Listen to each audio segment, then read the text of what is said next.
You are now listening to the Divorce Diaries podcast with your host, well, that's a secret. No names, ages, or any other identifying characteristics will be used as we protect the young and innocent. You'll be taken on a journey as one man considers getting a divorce or remaining married. The Divorce Diaries daily entries chronicle the decision-making processes in real time as they unfold day by day. He hopes to add a bit of clarity to his sometimes muddled mess of a marriage. Cheating, overspending, sex, sadness, and betrayal are the characteristics of this marriage. Is he making the right choice? Welcome to the Divorce Diaries. Entire seasons are released on Patreon weeks before anywhere else. At Divorce Diaries Podcast Patreon page. Link below in description. Now for today's episode. I wanted to talk about today how important it is to have a therapist and also the paradox of being a good guy. Presents a problem.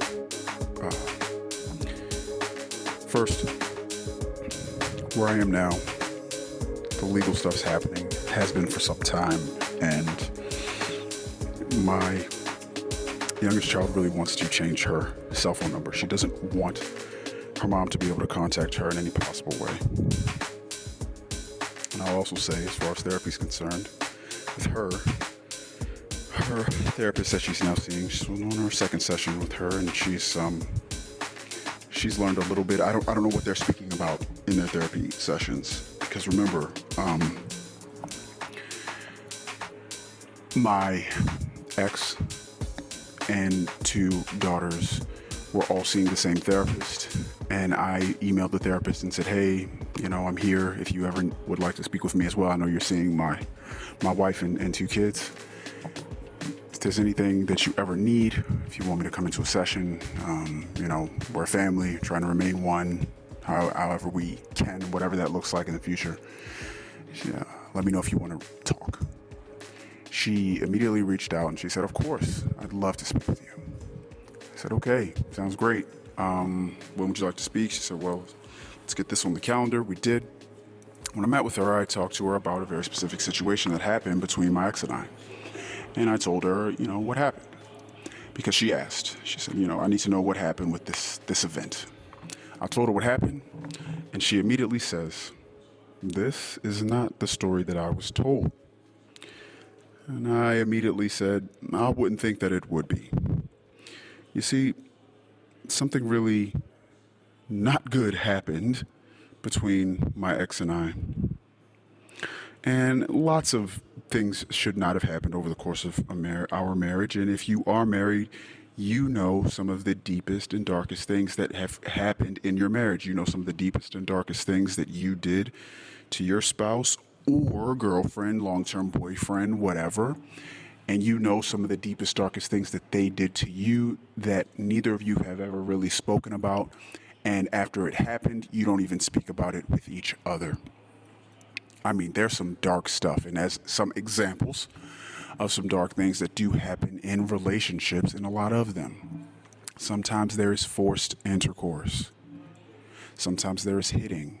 Sometimes there is pushing. Sometimes there is more aggressive assault, like a stabbing, or a firearm may be used, another weapon, a bat, a frying pan. There's mental and emotional games. There's dark manipulation. There's sleeping with friends and family members. There are affairs that are with best friends. I mean, there's some really dark and horrible things that happen between spouses and people in long-term, quote-unquote, committed relationships that are dark. And there are things that you have done in your relationship that the person you're in a relationship with will never know you did, ever. And you'll never know that they did it, ever. It's just how it goes. And we also know that sometimes someone may lie on the other person. Someone may say, yeah, I was just sitting there eating a peanut butter and jelly sandwich, and then my husband came up behind me and gave me a wedgie. You may tell that story, I gave that because it's kind of funny. Husbands usually don't give their wives wedgies. It's not even a thing. There's not a bunch of women in the basement of a church right now saying, my name's Emily, and I got my 8th wedgie from my husband today. That's the 6th one in 2 weeks. Oh my God. It's not a thing. Wedgies. Let's lighten it up. Wedgies. Could you imagine a husband giving his wife a wedgie? Come here. You didn't do the laundry. Called me at work. You interrupted me during the World Series. Giving her a wedgie. It's the most ridiculous thing ever, giving her a wedgie. But I had a conversation with a therapist, and I told her what happened. And we'll just go with the words for a disclaimer, from my perspective. And she's like, this doesn't make sense. This isn't what I understand to be what happened. And I said, I wouldn't think that you would. I talked about how, yes, my wife can tend to tell stories where she's shown in the best light. In fact, she will leave things out. And if ever she's exposed, there will be hell to pay. Which is why I think when when we were living together, I was recording this for a very, very long time. And I started recording this back when we were living in the family home that we used to share. And she kind of came in and she kept looking, and she was noticing what I was doing, and she's looking over my shoulder, and she noticed that I was working on something called the Divorce Diaries, and she kept seeing the logo. I couldn't minimize the windows fast enough. And I guess after her 3rd or 4th time of coming in, and I just kind of minimized the window, and I'm like, what's up? And she's like, look, he's working on something down there. I don't know what he's doing. So she just did her recon, and she eventually found the logo, thought of what it was, because I would say, yeah, I'm going out because I'm recording something. I'm going out and I'm recording. I'm going out and I'm recording. And she made the big, grandiose explanation of, what the hell is this? I can't believe it. She wasn't upset that I was recording it. She said, I can't believe you're talking shit about me. She didn't say I was wrong. She didn't say she was hurt. She just said, I can't believe you're talking shit about me. Which I understand. It could mean a great many things. But what I've learned in therapy and with a lot of independent learning, when the narcissist is exposed and what they've been doing in the dark comes to light, they really don't like it. And my soon-to-be ex-wife really doesn't like when people call her out for what she did. Me, I'm not comfortable with it, but I'm mostly not comfortable with knowing that I did something that hurt you. I'm like, what? That's not what I intended, and that's usually where I go. That's not what I intended, that's not what I meant, I'm sorry. And I'll try to re-explain. And people may say, I don't want to hear it, what you want to explain or do, but I don't hear someone say, here's what you did wrong, and I storm out, I close the door, or I flip it on them and I say, well, you know what you did that last week. I don't do any of those things, but that was my ex. So after learning that, she was telling a very different narrative about what happened with that dark thing with us. Immediately the therapist stopped seeing us and stopped seeing them. She was very upset. How could you? What did you say to that therapist? I said, I just told her the truth. And then she said, that's not what I heard, but I think I understand now because there were holes in that story. And now the way that you've told the story, I don't think you're lying at all. You told me exactly what you did. You told me why you did it. You told me what she did, which makes sense why you did that. And because it just wouldn't make sense for people to be in this situation and this happens and that happens and then all of a sudden this thing happens. That doesn't make any sense. So, sad. And it leads me to the paradox of the man in a relationship. I was just listening to a Lewis Howes podcast, and what's her name? Her name is, because I think it's a girl I've heard before on a different podcast. Yeah, Evie Pomporos.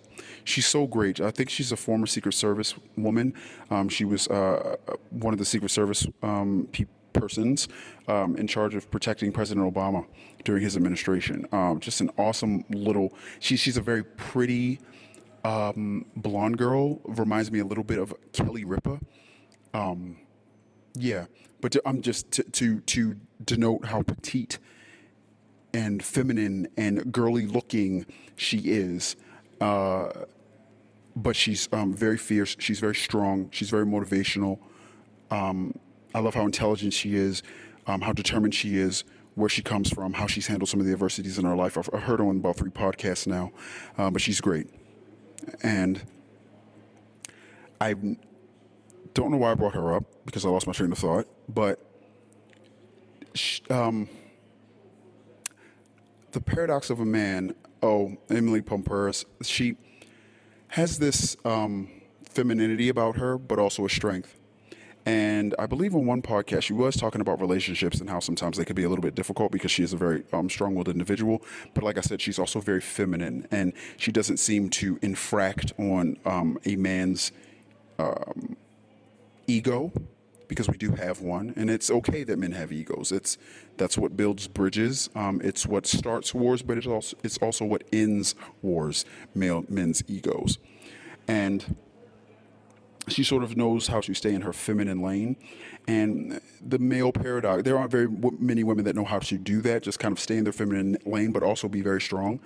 And it's hard for a man as to be strong, maintain the frame of the relationship, and be a version of a man that is sexually attractive to his wife, strong, aggressive, the way that she likes, and be maybe a super goofball with the kids, very playful, a jokester, something that she would look at as, oh, he's so soft, he's so silly, he's so stupid, and just like laughs at her husband.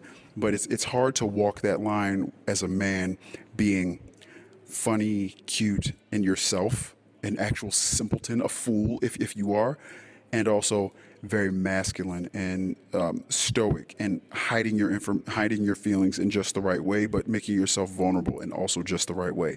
It's hard as a man to try to play that instrument that you are. It's hard to play that instrument a specific way.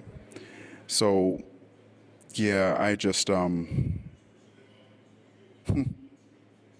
noticed a few things in the past where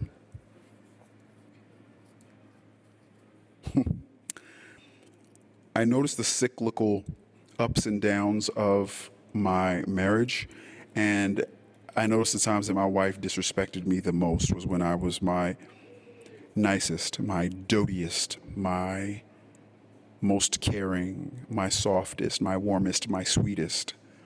That was when I remember her being, our relationship, not her being anything, our relationship being the worst. And I would run around behind her all the time. I'm very sorry. And even when she would just do these things like that were really not great, I would apologize for things that she did wrong. And that just continued to make her lose more and more respect for me. But when I became totally aloof, I don't care anymore. And I had this fuck you attitude. Just like, hey, what's up? Now I'm going down here and I'm going to watch the game. Now I'm going to go over here to my friend. I'll be back when I'm done. Then somehow that made her come toward me. I liken it a lot like the relationship you can have with a cat. Go looking for the cat's scurrying, it's running away, it's behind the bed, it's in a place you can't reach it, all those things. It doesn't want to come down off its little cat scratching post, whatever the hell they are. And then when you're just sitting on the couch not worrying about the cat, just going to sit and watch Netflix yourself, all of a sudden, guess who comes and jumps on your leg? Guess who comes and rubs on your leg? The cat. Women sometimes seem to be a lot like that, and it's just really hard maintaining both the strong, sexually arousing frame and the goofball that you want to be. And it's hard. It's very hard, but I just notice how these things happen with my wife and also other women that have been in my life. The colder I am, if it's just right, they're trying to come toward me. The more open and communicative I am, nope. not so much. They don't have as much to say. It's very odd, very weird.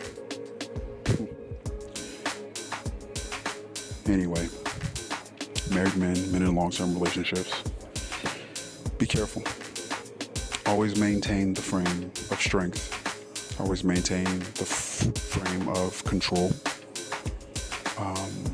That seems to be what will make most women the most happy, where they can naturally be in their feminine way because we're naturally in our masculine way.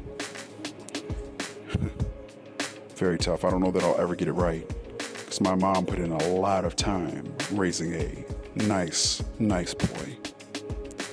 And we all know where nice boys finish. Last. Wow, that was the Divorce Diaries podcast. The Daily Saga will continue tomorrow. The full season's episodes are on Patreon now. Subscribe for early access. Click the Patreon link in the description. Hopefully these entries help our anonymous recorder as a form of his own personal therapy. That's his hope and his intention. Will these recordings of life's curveballs lead this family to the best resolution in the end? We'll keep listening. New episodes are released daily on all podcast players, but all episodes are available on Patreon at Divorce Diaries Podcast Patreon page. Until next time.